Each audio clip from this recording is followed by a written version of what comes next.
Juízes capítulo 3, verso de número 12.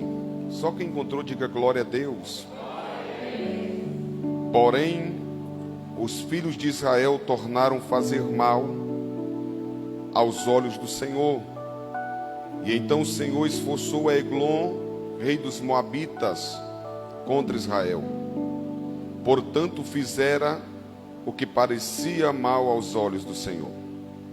E ajuntando-se consigo os filhos de Amon e os amalequitas, e foi feriu Israel, e tomaram a cidade das palmeiras. Repita comigo, diga: tomaram a cidade das palmeiras. Amém.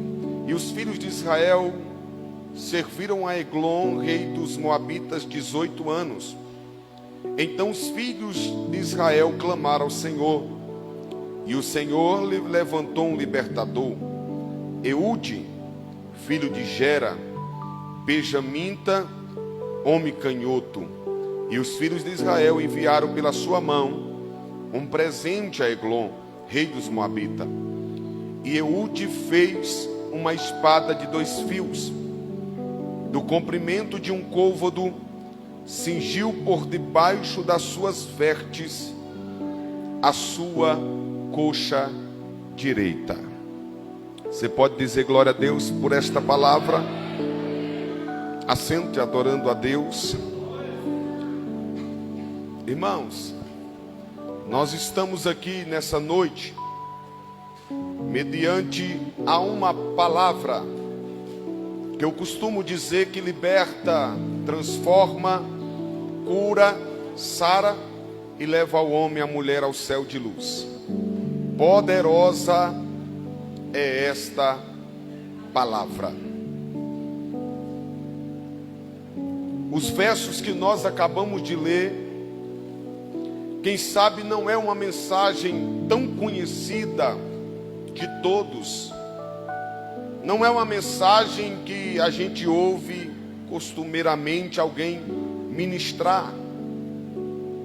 Existem alguns juízes que os pregadores costumam pregar. Eude não é um deles. Mas eu percebo que Deus tem uma palavra poderosa nesse texto. Eude, ele é o segundo juiz que Deus levanta. A Bíblia diz que os filhos de Israel fizeram o que parecia mal aos olhos do Senhor. Uma vez que eles fazem aquilo que é mal aos olhos do Senhor, o Senhor esforça Eglon, rei dos Moabitas. O interessante é que o livro dos Juízes, pelo menos 8 vezes, você vai ver a expressão: e os filhos de Israel fizeram mal aos olhos do Senhor. E toda vez que Israel faz mal aos olhos do Senhor, o Senhor levanta um inimigo contra eles. E toda vez que Deus levanta um inimigo, Israel acaba perdendo algo. A Bíblia diz que Eglon se levanta e toma a cidade das palmeiras. A Bíblia diz que Eglon se levanta e rouba a cidade das palmeiras. À luz desse texto aqui, eu percebo que o livro dos Juízes é Deus olhando para Israel e dizendo: o pecado não combina com vocês. Sair da minha presença não combina com vocês. Sair do centro da minha vontade não combina com vocês. Por quê? Porque toda vez que vocês pecam, vocês perdem algo. Algo de ruim acontece com vocês toda vez que vocês saem do centro da minha vontade. E à luz da Bíblia eu vejo Davi pecando e perdendo um filho. Eu vejo Sansão pecando e perdendo a força. Eu vejo Saul pecando e perdendo a presença de Deus. Eu vejo a parábola do filho pródigo saindo da presença do pai, perdendo a sandália, perdendo o anel e manchando a sua vestimenta. Eu vejo Mical zombando de Davi e perdendo o direito de gerar. O que Deus está falando para o seu povo é: toda vez que peca, vocês perdem alguma coisa. Adão pecou, perdeu o jardim. A nossa problemática é que a gente peca e sempre quer culpar alguém.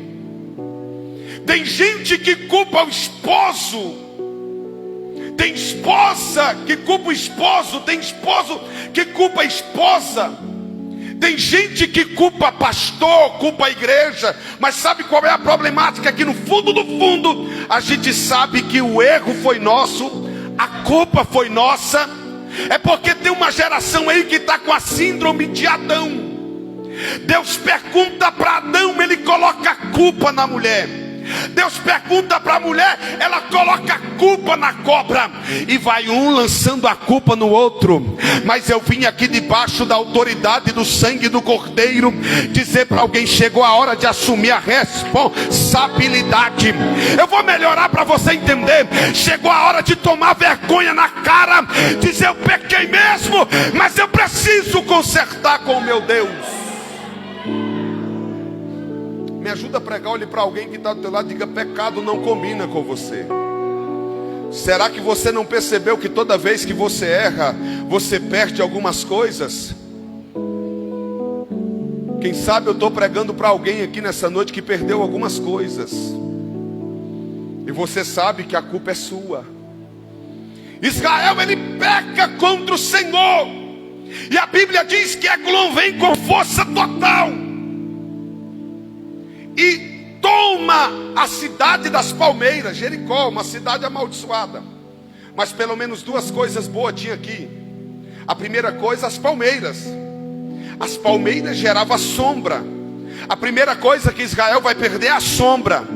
A segunda coisa que eles vão perder é água, porque essa região aqui é regada por águas.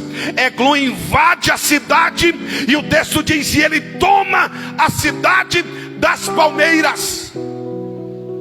Palmeira fala de símbolo de vitória. Palmeira fala de paz. Palmeira fala de bondade.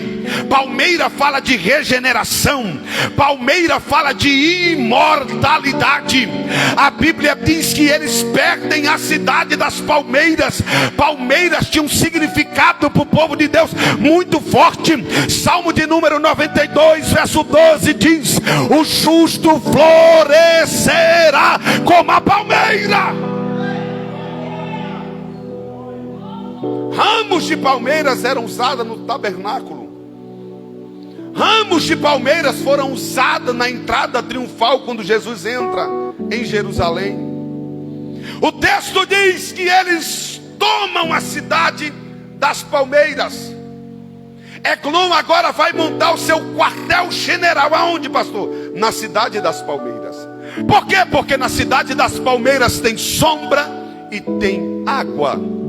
Eglon está desfrutando de sombra e água fresca. O texto diz que Eglon era um rei muito gordo. Também debaixo de sombra, água fresca e desfrutando de tudo que era de Israel por direito. Eglon está muito gordo.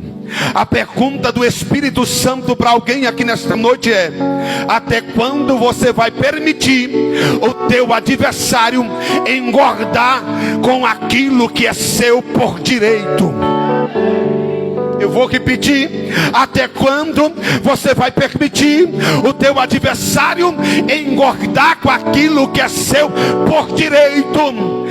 Deus está presente nesta reunião e está dizendo: Daniel, eu quero levantar homens e mulheres nesta noite como Gideão, porque a Bíblia diz que os amalequitas, os medianitas, eles estavam roubando tudo que era de Israel por direito. Mas de repente Gideão se levanta.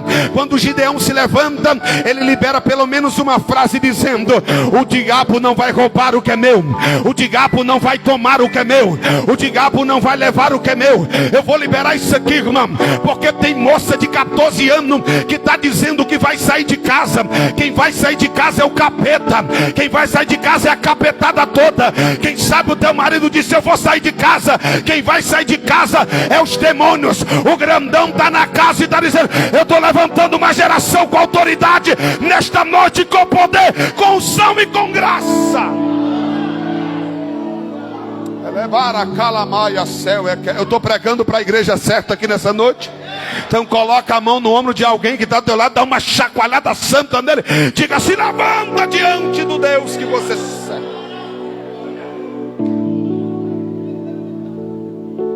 Eglon está gordo, debaixo de sombra e água fresca. E Israel está padecendo. Quantos anos, pastor Daniel? 18 anos escravos de Eglon. Porém, olha o que o texto diz: e os filhos de Israel clamaram ao Senhor. Eu vou liberar isso aqui para quem pega. Ele está presente nesta reunião e está dizendo: eu estou com saudade de ouvir o teu clamor.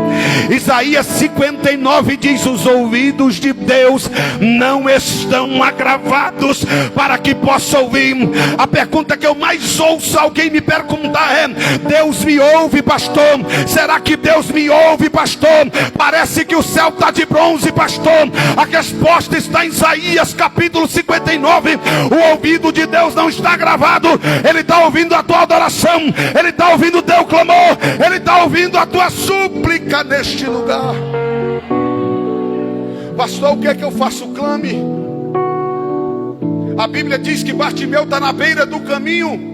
Ele começa a clamar, alguém grita e diz: ceguinho, ele não vai te ouvir. A Bíblia diz que Bartimeu, porque Bartimeu tinha tudo para recuar, ficar parado na beira do caminho, só que a Bíblia diz que ele aumenta o volume do clamor. Ele começa a gritar mais alto. Se eu fosse liberar uma palavra profética para alguém aqui nesta noite, eu diria: aumente o volume da tua adoração, aumente o volume do teu glória, aumente o volume do teu aleluia. O diabo não pode te calar, a circunstância não pode te calar. Ele está na casa e está dizendo: abra a tua boca nesta noite e adore a Deus. Estive pregando agora recentemente uma igreja, o Elismé testemunha, estava comigo. Enquanto eu pregava, tinha uma irmã que levantava a mão e dava glória. Eu disse: pronto, achei uma pentecostal aqui. Enquanto eu pregava, ela levantava a mão e dava glória. E eu comecei a prestar atenção nela. Daqui a pouco eu percebi que ela não tinha um braço, ela só tinha um. Mas o que ela tinha, ela levantava e dava glória. Ela levantava e dava glória. Quando eu terminei o sermão, eu fiz o apelo. Uma jovem de aproximadamente 20 anos veio chorando em lágrimas, aceitou Jesus. Veio o segundo, veio o terceiro, a quarta era ela. Ela se colocou de pé e começou a pular. Eu percebi que ela também só tinha uma perna, mas só uma perna ela pulava. Com uma mão ela jogava para cima e adorava. Sabe qual é a nossa problemática? A gente tem duas pernas, a gente tem dois braços, a boca cheia de dente, mas não consegue adorar a Deus.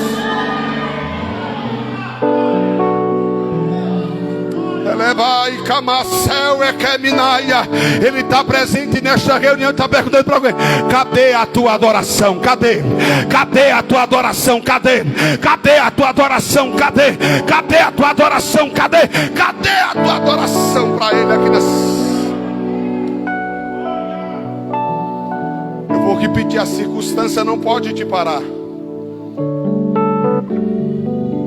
No meio da pandemia, irmãos, a mensagem que Deus colocou na minha boca era: o luto tem que acabar.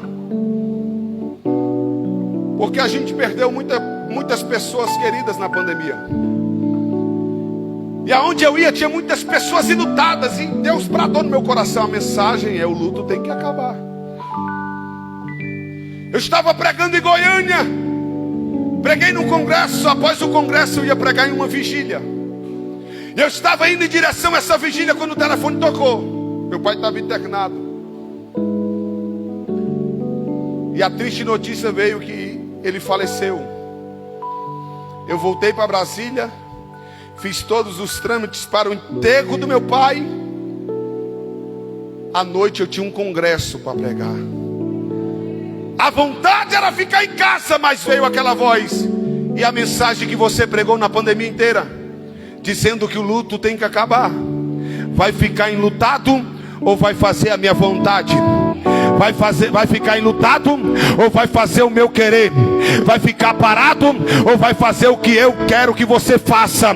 Eu fui para o congresso antes que eu terminasse a mensagem, e sem fazer apelo nenhum, o moço entrou para dentro da igreja, dobrou o joelho no altar e disse: eu quero aceitar a Jesus como o único, suficiente Salvador da minha vida. O grandão está presente nesta reunião e está dizendo: a circunstância difícil, as portas fechadas, não pode parar a tua adoração, não pode parar o teu clamor, não pode parar a tua vida com Deus. Ele está presente nesta reunião e está dizendo: dê o seu melhor aqui O segredo está no clamor. Os filhos de Israel clamaram ao Senhor. O Senhor ouviu o clamor. E diz a Bíblia Sagrada que o Senhor levantou um libertador. Pastor Daniel, quem o Senhor levantou? Eude, benjamita, filho de Gera, homem canhoto. Na Bíblia Sagrada você vai ver homem canhoto atirando funda ou atirando flecha, mas jamais empunhando uma espada. Alguns acreditam que Eude, ele tinha uma espécie de deficiência na sua mão direita. Era alguém que não estava habilitado a lutar no exército de Israel. Só que o texto sagrado diz: e o Senhor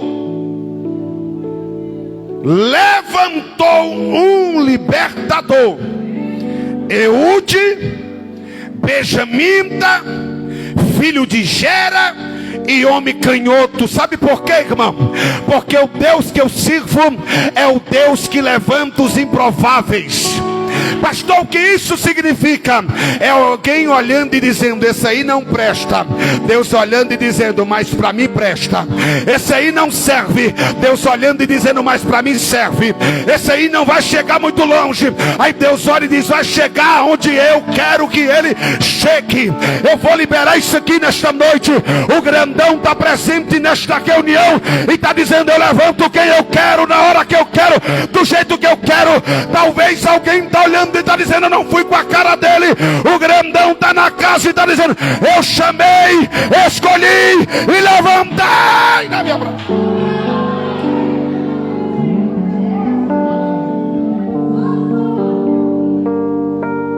O Senhor levantou. Deixa eu conjecturar. Eude sendo apresentado a Israel como o libertador. Israel olha para Eude, e o texto diz que eles colocam na mão de Eude um presente. Eles colocam na mão de Eude o tributo anual, para que ele entregasse a Eglon. Porque toda vez que um rei era vencido e reconhecia a sua derrota, ele ia até o rei vencedor, lhe dava presente e lhe pagava tributo. Era o rei vencido reconhecendo ao rei vitorioso o seu poderio sobre a sua nação. Parece que eu vejo Israel olhando e dizendo: esse daí, a única coisa que ele vai prestar é para levar presente para Eglon, se curvar diante de Eglon e reconhecer o poderio de Eglon. É melhor a gente reconhecer o poderio de Eglon do que a gente morrer. Mas a Bíblia diz que Eude, ele começa a fazer uma espada pequena. Ele começa a fazer uma espada de 2 gumes. Naquela época já tinha espada, já tinha lança, já tinha escudo. Mas eu disse que nunca na história da Bíblia Sagrada um esquerdo empunhou uma espada. Alguém olhou e disse: dá o presente para ele, não precisa dar espada para ele. Mas Eude começa a fazer uma espada pequena. À luz desse texto aqui, eu entendo que aquilo que estava vindo para a mão de Eude era uma ferramenta nova, era uma espada nova. Ninguém nunca havia visto uma espada como aquela. Eu vou liberar isso aqui para quem tem mão levantada.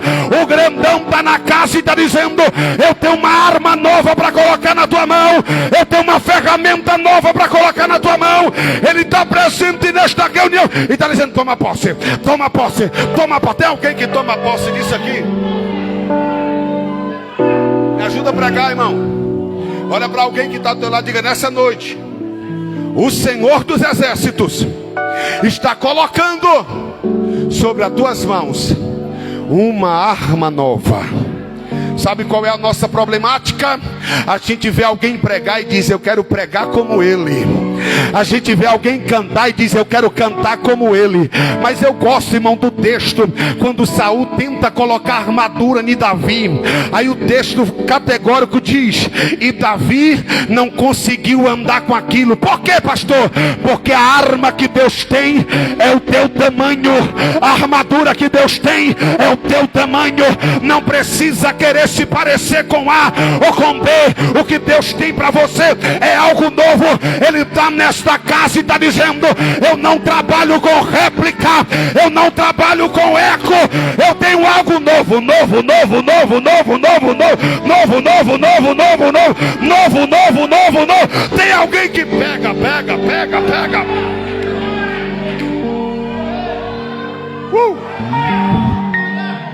Algo novo.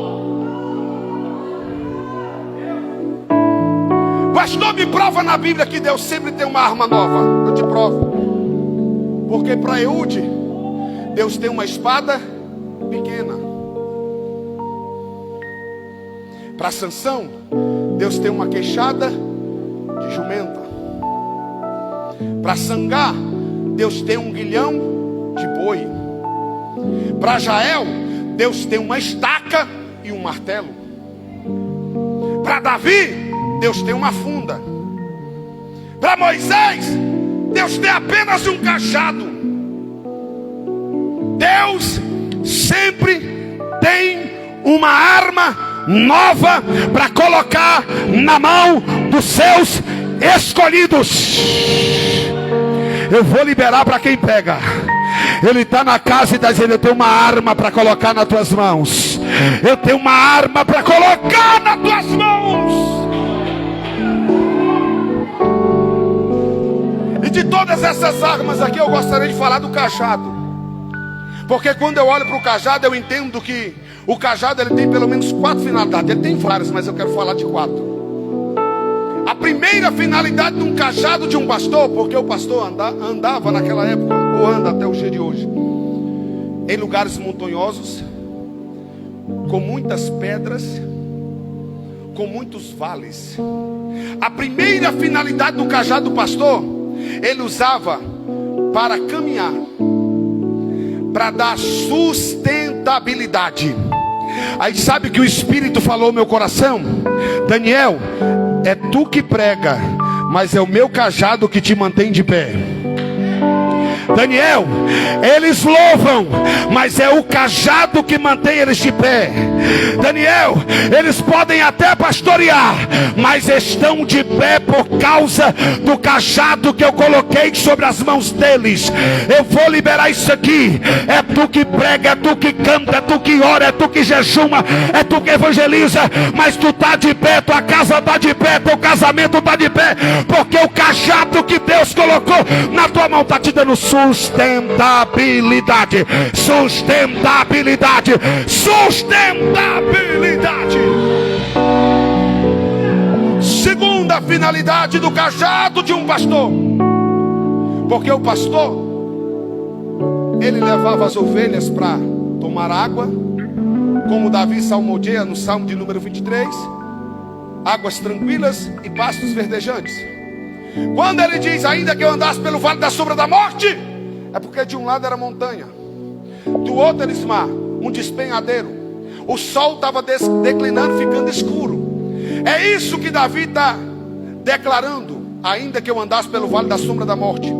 E de vez em quando acontecia que uma das suas ovelhas, elas caíam no despenhadeiro. Aí sabe qual era a primeira coisa que o pastor usava para pegar a ovelha que caía? A sua mão. O pastor estendia a mão para pegar a ovelha. Só que existia alguns momentos que a mão do pastor não alcançava a sua ovelha. Então ele pegava o cajado em forma de ponto de interrogação, colocava por debaixo da pata da ovelha e trazia a ovelha de volta. Eu vou profetizar isso aqui só para quem tem ministério.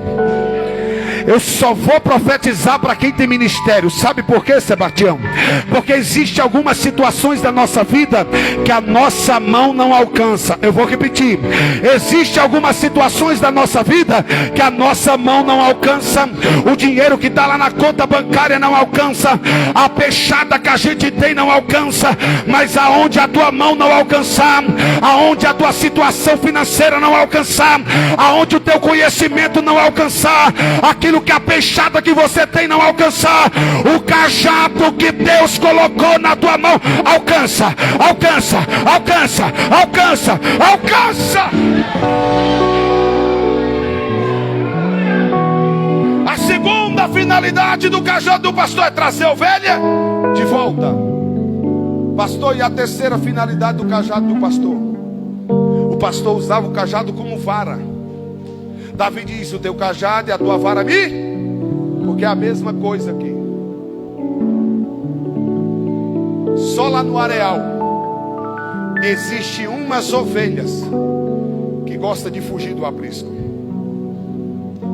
E de vez em quando o pastor tem que usar o cajado como vara para bater, para que ela fique no caminho, para que ela fique no aprisco. Um conto judaico.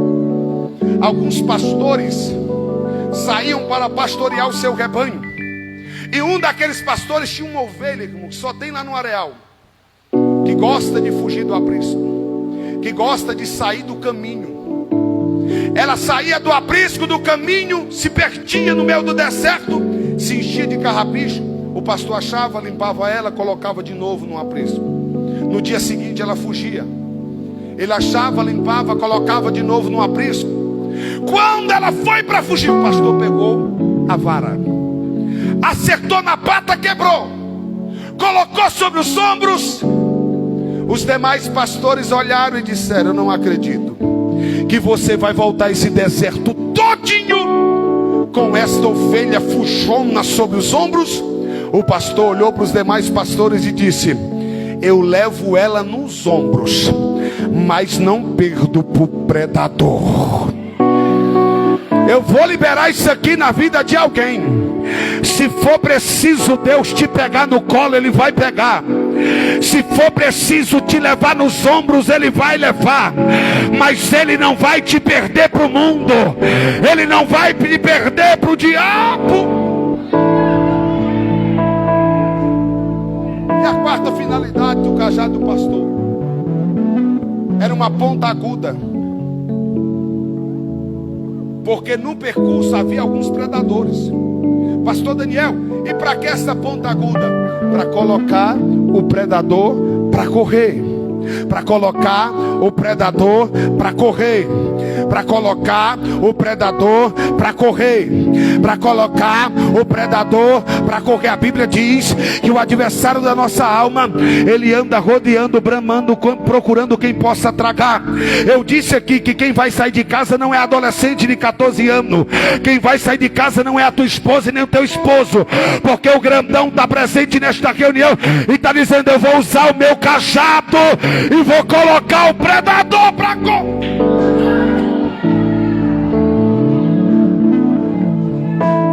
O que é que ele tem? Uma espada pequena. Pastor, o que isso significa? O Deus que eu sirvo é um Deus que usa coisas pequenas. Só eu acredito ou tem alguém comigo aqui? Eu vou repetir. O Deus que eu sirvo é um Deus que usa coisas pequenas. O que é que aquela viúva tinha, irmão? Uma botija de azeite, coisa pequena. O que é que o profeta tinha? Um bordão, coisa pequena. O que é que Raabe tinha? Um fio de escarlate amarrado na janela, coisa pequena. O que é que o menino tinha no deserto? 2 peixinhos, coisa pequena. O que é que Davi tinha? Uma funda, coisa pequena. O Deus que eu sirvo é especialista em usar coisas pequenas. Deus não usa quem está se achando a última Coca-Cola do deserto. O Deus que eu sirvo é um Deus que usa coisas pequenas. Quando eu olhei para isso aqui, eu me lembrei de Elias. Porque Elias saiu de uma cidade pequena, pacata. Sabe como é que Elias profetizava lá na cidade pequena e pacata? Assim diz o Senhor. Sabe como Elias profetizava lá no congresso pequeno? Assim diz o Senhor. Sabe como Elias profetizava lá na igreja pequena? Assim diz o. Aí Elias foi profetizar lá no palácio. Sabe como Elias profetizou? Segundo a minha palavra. Deus olhou e disse: está certo. Segundo a tua palavra, para me fazer o que, Elias? Cerrar o céu. Vou fechar o céu. A Bíblia diz que o céu se fechou de uma maneira tão poderosa que durante 3 anos e 6 meses não caiu uma gota de água e nem orvalho. Mas aí Deus olha para Elias e diz: levanta, desce para o Querite. Pastor, o que é Querite? Cortar e colocar no tamanho certo. É Deus olhando para Elias e dizendo: eu não quero profeta grandão, eu quero profeta do tamanho certo. De contrapartida, irmão, tem uns irmãos que tem um louvor que é até engraçado, que a irmã canta lá na sede, é tadinho de mim, coitadinho de mim. Tem gente que fica assim com espírito de inferioridade. Deus também não quer profeta que se acha um pequenininho também não. Ele não quer nem grandão e nem pequeno. Pastor, como ele quer? Na medida certa, na medida certa, na medida certa, na medida. Eu vou liberar isso aqui. Ele está presente nesta reunião, está dizendo: eu vou levar alguém para o Querite. Vai ficar do tamanho que eu quero, do tamanho que eu quero, do tamanho que eu quero, do tamanho que eu quero, diz o Senhor dos Exércitos. Olha a espada que Eude está fazendo, irmão. Uma espada pequena, um côvado, 45 a 46 centímetros. Uma espada nova, ninguém viu uma espada como aquela. É uma espécie de faca, uma espécie de adaga. E o texto diz que através dessa faca, Deus deu livramento a Israel. Quando eu li isso aqui, que Eude fez uma espada de 2 gumes, eu me lembrei de algo. Hebreus capítulo de número 4, versículo de número 12. Pois a palavra de Deus é viva e eficaz, é mais afiada, é mais afiada, é mais afiada, é mais afiada, é mais afiada, é mais afiada, é mais afiada, porque qualquer espada de 2 fios. É Deus olhando para a espada de Eude, que deu livramento para Israel, e dizendo: a minha palavra é mais afiada, a minha palavra é mais afiada. Nós estamos vivendo em uma geração que anda quilômetros para receber uma profecia. Sabe o que é que recebe? Uma profetada. Anda quilômetros para receber uma revelação. Sabe o que é que recebe? O revelamento. Mas o grandão está na casa e está dizendo: a minha palavra vale mais, a minha palavra, a minha palavra, a minha palavra.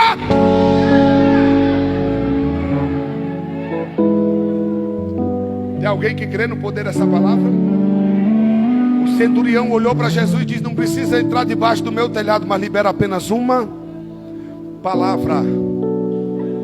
A única coisa que você precisa aqui nesta noite é de uma palavra. Basta só uma palavra, irmão, e teu casamento volta para o centro da vontade de Deus. Basta apenas uma palavra e o teu filho volta para o centro da vontade de Deus. Basta apenas uma palavra, como foi liberada no vale de ossos secos, e tudo volta para o lugar, diz o Senhor dos Exércitos. Tem alguém que é amante da palavra aqui? Tem alguém que ama a palavra aqui? Jesus está trazendo uma palavra. Pedro se aproxima e diz: Senhor, que discurso pesado. Enquanto o Senhor prega, levantou o primeiro e foi embora.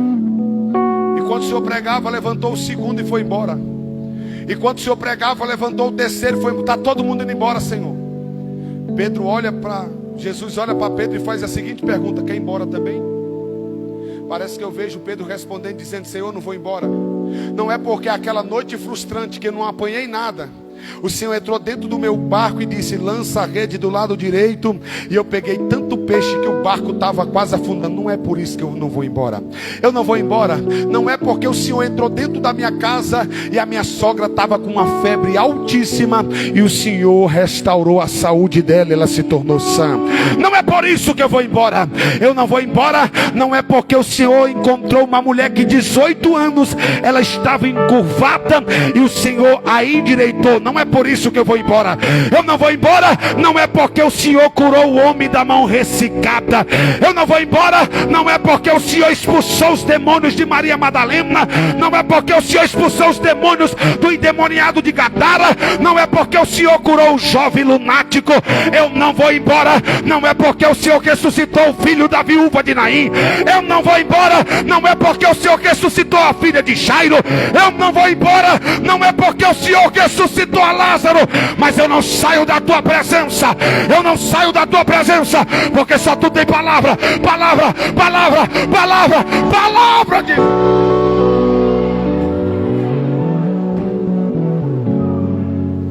A minha palavra é mais afiada do que espada de dois gumes. Eude pega o presente, entra para dentro da sala, entrega. O que Eude está fazendo? Estou reconhecendo o seu poderio. Quando ele entrega o presente, Eglon se incha. Eglon é soberbo. Aí Eude olha para ele e diz: eu tenho uma palavra secreta para você. Ele diz: cala-te. Eles entram para dentro de um cenáculo fresco. Eude olhando para o rei e diz: eu tenho uma palavra de Deus para você. Quando ele diz: tem uma palavra de Deus, Eglon se coloca de pé. E quando ele se coloca de pé, Eude lança a mão da sua mão esquerda na coxa direita e arranca o punhal. Eglon estava olhando para Eude com desprezo, mais ou menos assim: o que esse inválido poderia fazer comigo? Eu não tenho medo de ficar em uma sala secreta com ele. Ele não tem capacidade de fazer coisa nenhuma contra mim. Mas a Bíblia diz que é neste momento que Eude pega a espada e crava no ventre de Eglon. A Bíblia diz que Eglon era tão gordo que o punhal cravou no seu ventre, que Eude não conseguiu tirar. Quando ele crava a espada no ventre, a Bíblia diz que saiu excremento. Pastor Daniel, o que é isso? Saiu a sujeira que estava no ventre de Eglon. Pastor, por quê? Porque existe algumas sujeiras que só saem quando a espada entra. Quando a espada entra, a sujeira sai. Quando a espada entra, o adultério sai. Quando a espada entra, a prostituição sai. Quando a espada entra, a cachaça sai, a droga sai, a capetada sai. O grandão está na casa e está dizendo: a minha espada está entrando, a minha espada.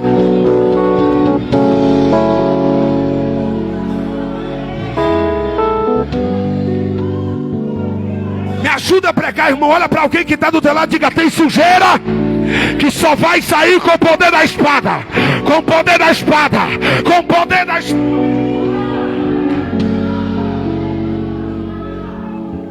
Se a espada não entra, o pecado fica. Se a espada não entra, o adultério fica, a prostituição fica. Mas eu quero crer que a espada está descendo aqui nessa, está descendo na minha vida, está descendo na tua vida, porque nós somos dependentes dessa palavra.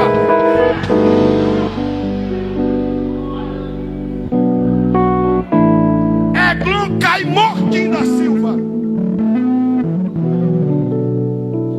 O texto diz que Eude fecha a porta. Me ajuda aqui no retorno só para me terminar. Hein? O sonoplasta foi arrebatado.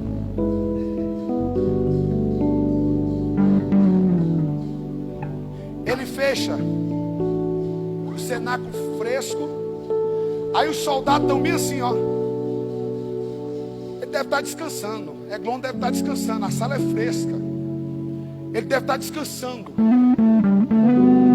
Aí o texto diz que nesse meio termo, olha o que a Bíblia diz: e Eude escapou.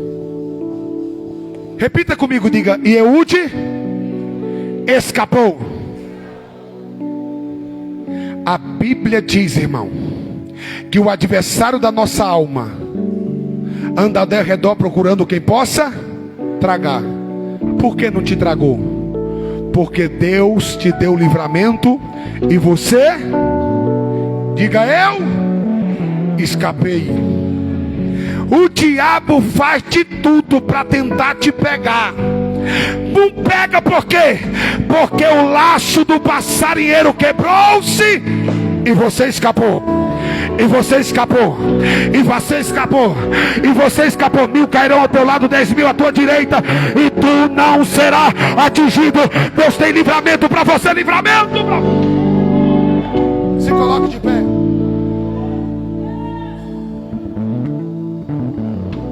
Dois minutos eu encerro.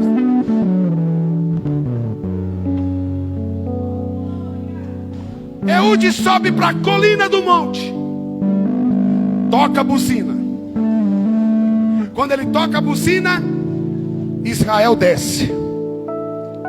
Aí eu perguntei ao texto: desce para onde? Quando ele toca a buzina, Israel desce para a cidade das palmeiras. Israel fez o que parecia mal aos olhos do Senhor e perdeu a cidade das palmeiras. Eude mata Eglon, toca a buzina, e Israel está descendo para onde? Para a cidade das palmeiras. Pastor, o que Israel está indo fazer? Recuperar aquilo que é deles por direito. Alguém pegou lá atrás, eu vou profetizar. O grandão está na casa e está dizendo: estou te dando uma arma nova, estou te dando habilidade, estou te dando estratégia para você descer e buscar o que é seu por direito. E buscar o que é seu por direito. O que é seu por direito. Sabe o que é que tinha lá embaixo? Homens valentes e homens corpulentos. Nos dias atuais só tinha bombado lá embaixo. Quem sabe alguém está olhando para Israel, está dizendo: vai descer mesmo? Só tem homem valente e só tem bombado lá embaixo. Vai descer? Israel, parece que eu vejo Israel dizendo: eu vou descer, porque maior é o que está conosco do que o que está lá embaixo. Do que é que está lá embaixo? Vou liberar isso aqui sobre a tua vida. O grandão está na casa e está dizendo: eu estou colocando sobre as tuas mãos a arma que você precisa para recuperar o que você perdeu.